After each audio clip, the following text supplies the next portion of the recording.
¿Qué tal chicos? ¿Cómo están? Buenos días. Les saluda su profesor Jesús Narro Vázquez de la modesta Casa de Estudios Uribes School. En esta oportunidad para llegar a ustedes a través de este medio y continuar nuestras labores académicas, teniendo como segundo tema de nuestra clase la edad antigua, ¿no? Y poder conocer cuál es el punto de inicio para continuar nuestras clases. Profesor, la edad antigua ya la hemos tratado, el año pasado conocimos cada una de esas civilizaciones de la edad antigua. Sí, es cierto, pero necesitamos tener un punto de partida, un punto de inicio para poder entender y conocer la edad media. ¿Y qué pasó cuál es ese proceso, ese hecho histórico que da paso al inicio de la edad media? Recuerden ustedes que la edad antigua, el hecho importantísimo va a ser la invención de la escritura. Y para el inicio de la Edad Media también va a haber un hecho histórico. Por lo tanto, es necesario que retomemos un poquito y conozcamos un poquito sobre la edad antigua y de aquellas civilizaciones que necesitamos recordar. No sin antes recordar nuestra línea de tiempo, el periodo de la edad antigua del 4000 a.C. al 776 después de Cristo. Algunos también lo van a plantear del 3500 a.C. No, pero vamos a tener como punto de referencia según la periodificación histórica, ¿no? Que ya hemos llevado y hemos estudiado. Durante este periodo se van a desarrollar grandes civilizaciones que hemos tratado y hemos conocido. Egipto, Grecia, Roma, Mesopotamia, Persa. Entonces, vamos a conocer un poquito más. Pero, ¿qué nos dice el concepto de la edad antigua? Muy aparte de hablarnos del inicio y el final. El final se produce con la caída de Roma de Occidente, tras una serie de invasiones bárbaras, se va a producir grandes cambios culturales en la historia. Ahora, durante este periodo prácticamente las civilizaciones se van a formar desde ciudades hasta grandes imperios.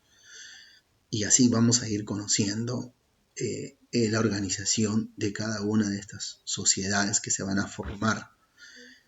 Gracias a la escritura podemos saber y conocer esta información, ¿no? Recordar que la invención de la escritura cuneiforme se utilizó primero para llevar las cuentas del ganado, entre otras cosas, y después pasa a ser una escritura que va a contar prácticamente la historia.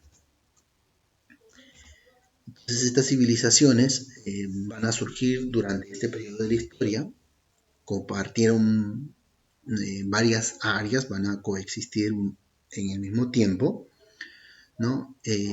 Van a ser civilizaciones fluviales porque se van a sentar a la margen de un río o alrededor o en la ribera de los ríos, ¿no? Aprovechándose de la fertilidad de la tierra y con el paso de los años van a querer buscar extender su territorio y van a llegar a ser grandes imperios como Mesopotamia, Egipto, Grecia y Roma.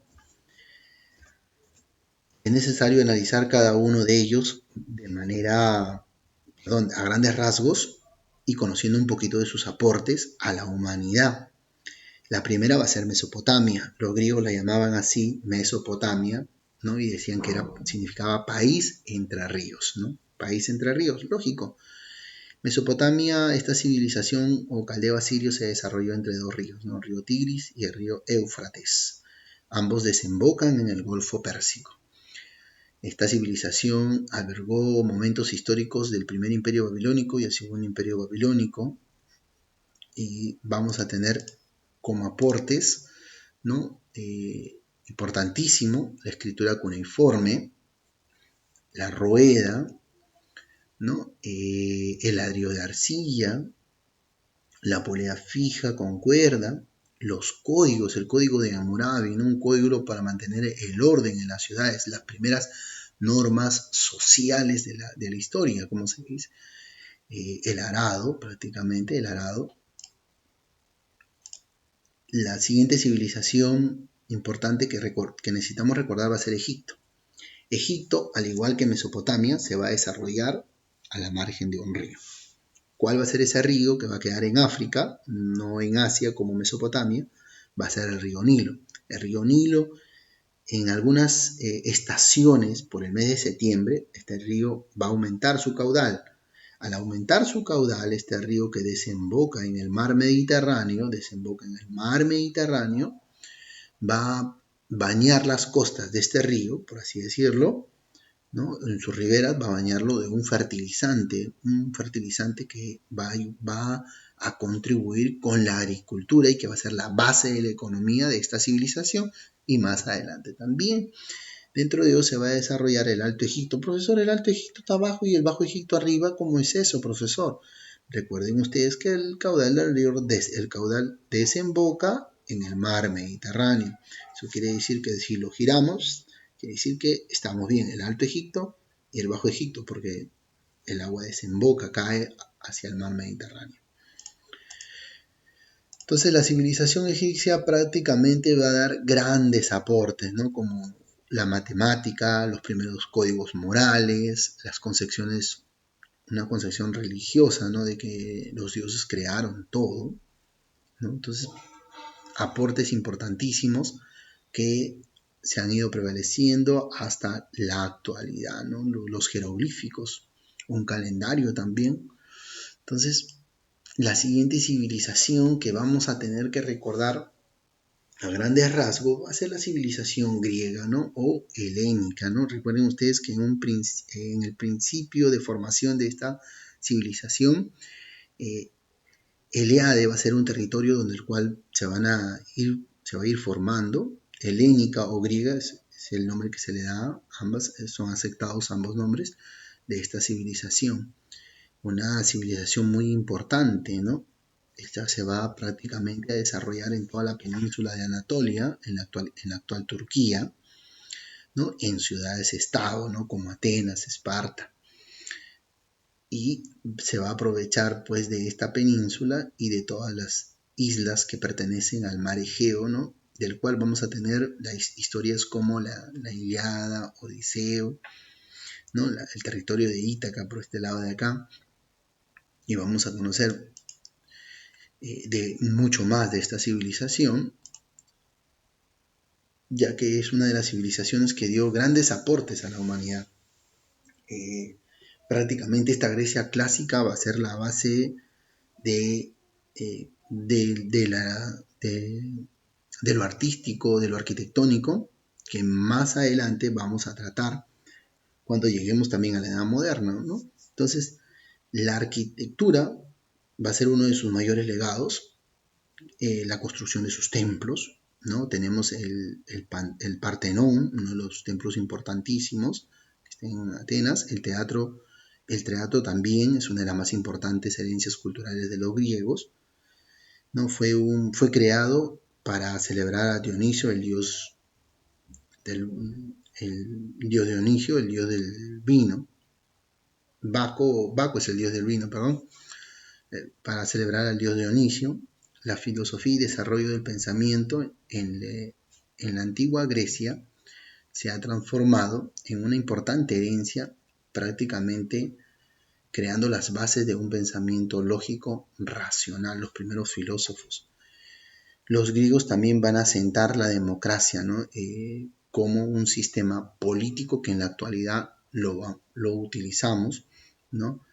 ¿Qué quiere decir la democracia? El gobierno del pueblo. Así también vamos a tener a una de las civilizaciones importantísimas que va a cerrar esta parte de la edad antigua, se podría decir. Va a ser la que va a vivir este acontecimiento importantísimo y va a cerrar la edad antigua para dar inicio a la edad media. Se va a sentar en la península de Italia, ¿no? Recuerden ustedes que geográficamente la península de Italia, con la forma de una bota, para hacer nuestra memotecnia, se va a centrar en el centro del mar Mediterráneo, y esta civilización se va a desarrollar en una colina cerca al río Tíber, ¿no? Como capital Roma en este caso. Un punto muy importante que debemos entender va a ser el proceso histórico de esta civilización. Vamos a detallar un poquito más para fijar nuestro punto, ¿no? De inicio de la Edad Media. tenemos el primer rey de Roma, ¿no? El primer rey de Roma es Rómulo, va a ser considerado el primer rey de Roma, y con él va a formar la etapa monárquica de este imperio, prácticamente, de la civilización romana. El último rey, ¿no?, de la etapa monárquica va a ser Lucio Tarquino Prisco. Él va prácticamente a asumir el reinado porque va a matar a su suegro y va a asumir el poder. Durante este tiempo se va a conocer que desde Rómulo a Lucio Tarquino va a ser la primera monarquía, ¿no? Lucio Tarquino prácticamente va a ser la caída del último rey soberbio, como se podría decir. Al prácticamente perder el reinado, los patricios y plebeyos van a hacer prevalecer el Senado, y el Senado va a dar inicio a la República.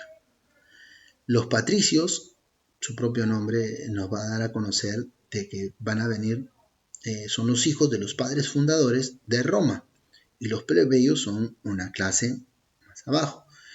Ellos van a reclamar el derecho y se va a formar el Senado, y el Senado va a iniciar una etapa de república en esta civilización. Eso nos quiere decir de que, profesor, la civilización romana pasó por 2 etapas. No, pasó por 3: etapa monárquica, república y etapa imperial.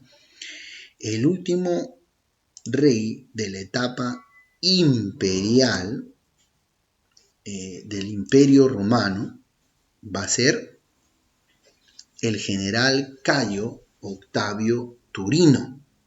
Este general prácticamente va a lidiar con esa disputa que va a haber entre patricios y plebeyos, ¿no? Va a haber una serie de conflictos que va a hacer caer la república. Así, él va a dar las bases, ¿no?, de un imperio, y va a querer formar este gran imperio propio de un general. Este general Cayo Octavio Turino era nieto de Julio César, el cual lo adopta y después se llama Cayo Julio César Octavio, ¿no? Pero también conocemos como el general Octavio. Él prácticamente va a darle 2 siglos de paz al Imperio Romano, 2 siglos de paz que va a ir deteriorándose con las invasiones de los bárbaros. Recuerden ustedes que el término bárbaro se le daba a aquellos que prácticamente vivían fuera del imperio, ¿no?, que eran personas incultas, que no tenían conocimiento ni nada. Entonces, ante esta situación, el último emperador, se podría decir, Teodosio I el Grande, al sentir la amenaza de los bárbaros, va a querer darle un punto final a esta situación, ¿no? Teodosio el Grande una de sus acciones va a ser que va a definir el cristianismo como una de las religiones, y él va a dividir el imperio en 2. Divide el imperio en 2, en Roma de Occidente y Roma de Oriente, y traslada una cantidad de población, los que deseaban para aquel entonces, hacia la zona de Constantinopla. Él reparte el territorio del Imperio Romano en 2 entre sus hijos. Muy bien, entonces nosotros nos estamos dando cuenta que estamos llegando a la parte final de la Edad Antigua, prácticamente en el año 476, ¿no?, donde prácticamente Roma va a caer a manos de los bárbaros. Entonces vamos a ver cómo van a ser estas invasiones bárbaras, quiénes son estos bárbaros. Todos y estos detalles los vamos a ver la siguiente clase, ¿no?, con las invasiones bárbaras. Y como decía nuestro profesor César, qué bárbaros estos temas. Bueno, chicos, estamos llegando a la parte final de nuestra clase